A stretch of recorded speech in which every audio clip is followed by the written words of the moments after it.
Matt, that time of year again, the store sales are right upon us. The Land Rover next week, and then in 2 weeks' time is the Derby sale. And you have 7 beautiful horses for the sales, 3 next week at the Land Rover, and 4 for the Derby sale. Looking forward to them? Yeah, that's correct. They're a lovely bunch of horses, all of them, to be fair. All bought, bar one we bred. Yeah, 3 next week and 4 for Derby. We'll run through them. Lot 354 on the Land Rover is a Milan. It's a lovely horse, Matt. He's a lovely, simple horse, very good mover. Actually, we bought him as a foal off Jim Myrna. He was a gorgeous foal, very fluent mover, and I hope he'll go well. And then the second horse we're looking at here is lot 75, a son of Cloudings. Yes, he is a lad we bought privately, and Colin Bowe has had his half-brother, Visionarian, who he won with and sold on to Peter Fatty, and he's doing very well with Peter. He's won for him and placed a couple of times, and he looks like he'll be a black type horse. I'd say he's nice. And the third horse we're looking at here, Matt, is on par 2, the Land Rover 469, No Man River. This is a horse you bred yourself? Yeah, he's been an improver, to be perfectly honest about it. He's a sensational mover and very light in his feet, sharp, and will come to hand early for someone, I hope. Then switching on to the Derby sale in a couple of weeks' time, or 3 weeks from now, is lot 344, a son of Caliphate. Another nice horse, Matt. Yeah, again, I actually bought him on the back of his half-brother we had called Mr. Incredible. Who was second in Drumahane. Yes, correct. Colin Bowe had him, and he was sold then. And Henry de Bromhead has now won a maiden hurdle with him very impressively in Naas, and I think they put him away because he's a soft ground horse and he looks like he could be special. But this horse is very similar to him, and I'm looking forward to it. I'd say we'll be hearing a lot more about Mr. Incredible for sure. Lot 103, another Old Man River. It's a fine big horse, this lad, Matt. Yeah, he's a big old-fashioned chaser type, I suppose. He's a good advertisement for the stallion, that is for sure. Great temperament, good size, scope and movement.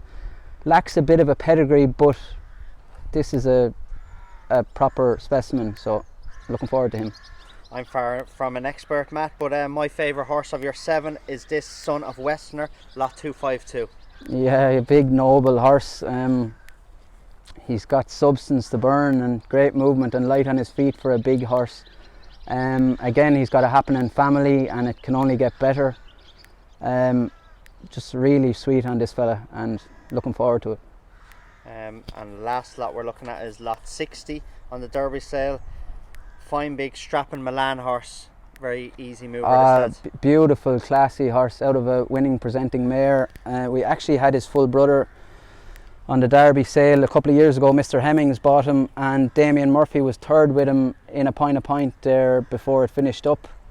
And to my knowledge, he's gone across the water to one of Mr. Hemmings' trainers, and they think a lot of him. But this fella is ballerina. He's a beautiful mover and very well put together, and really looking forward to all of them, to be honest. And Matt, these are nervous times, but yet exciting times for you guys. In the current climate, it's hard to gauge what sort of mark or price you'll get for these horses. Yeah, it is, but Doncaster's been good and the Breeze Up sales have been good, and the point sale in Newmarket was very good, and hopefully that'll follow on into the stores here. I think we're all holding our breath a little, but look, I think it'll be good, and a lot of people I've been speaking to are coming over to see these horses. Yeah, sure, like I said, a lot has been put into these horses between myself and my dad and Suzanne and Liam Kennedy that work here with me prepping the horses. We've all put our head down and I think we've got them reasonably right, and just fingers crossed now, and hopefully they sell like we hope they do.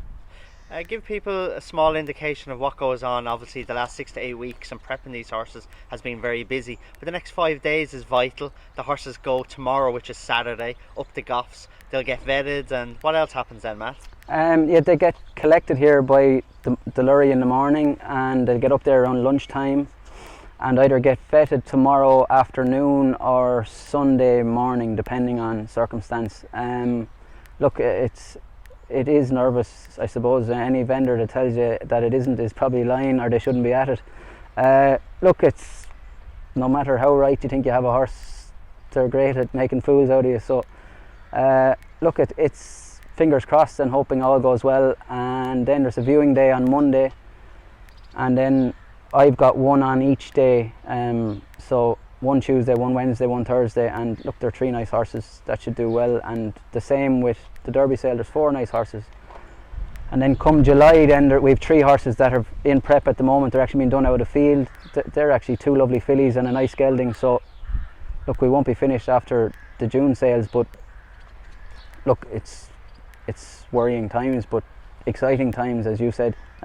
Fingers crossed. For the horse themselves, Matt, going up there, it's a big few days on those as well, because it's very tiring on them. They get shoulders, there's a lot of walking, a lot of trotting for these horses. Yeah, but I'd like to think that we've built them up to that and done plenty of work here with them, so they'll be able to take that in their stride. And look, sure, hopefully the sun keeps shining like it is at the moment, and the weather looks like it's going to be good for a few weeks, so that should do nothing but help. Good. Matt, thanks very much for having me this morning. Your horses look fantastic, and very best of luck over the next few weeks at the sales. Thank you very much, Dave.